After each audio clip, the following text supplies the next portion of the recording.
All right, we're gonna go ahead and get going. It's like Charles just hopped in. We're getting going. It's a continuation of the Persia game for obviously Victoria 3, so we are gonna continue. All right, do you actually have, is your navy good to go now?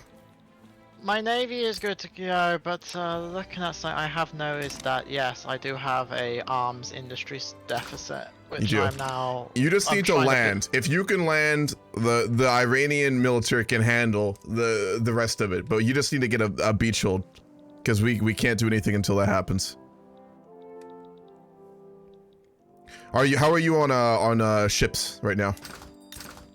I have. You have ships. Yes, yeah. I've got ships. It's just that ammunition deficit, and then you'll be fine. Ships need ammunition. Do I actually know? Do the other ones need them? They might not actually, but regardless. All right, the Iranian military is just sitting on the coastline in Laristan waiting for that beachhead. So. Yes, I'm trying to establish it. I may actually have to reshuffle my government because a lot of my generals are old, and they have.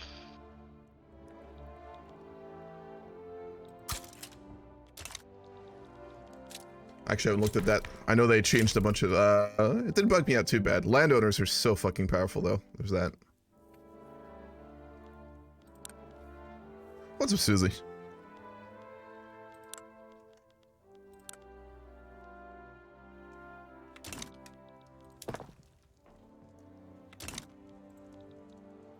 Do you have another naval invasion planned? Yes, I do. Okay. How many days? 20. Alrighty. See if I can establish it.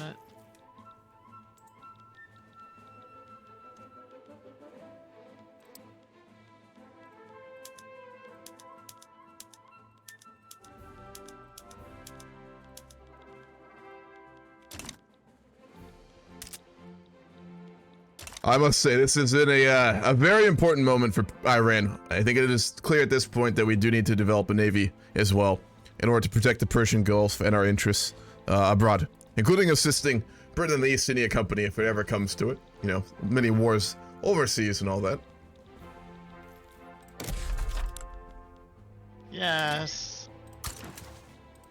I'm just also a bit worried about the stuff going on in South America. I heard that there is the Emperor Pedro is a pretty extreme man. Yes, Pedro wishes to invade and dominate South America through the sword. Apparently, he's been given, the Pope has given him apparently a holy sword that has made Pedro think that he is somewhat of a. He's anti-slavery, is he not? I heard that he was attempting to through the sword make all in South America get rid of slavery.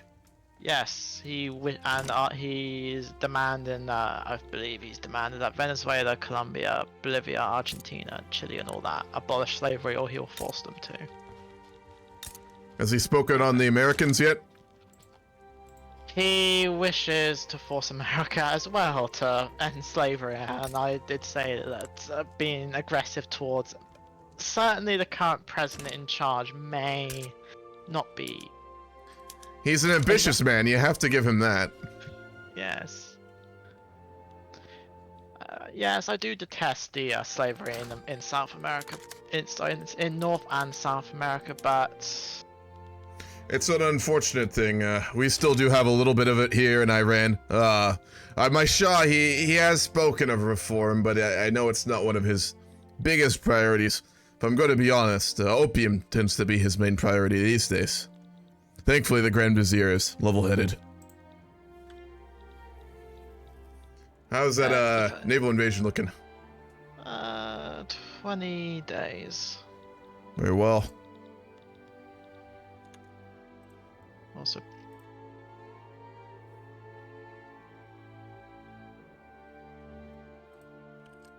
I want to go check something. Let's try to upload a YouTube video. I can never figure out how to fucking get shorts to work. Aha! It worked. Cool. Okay.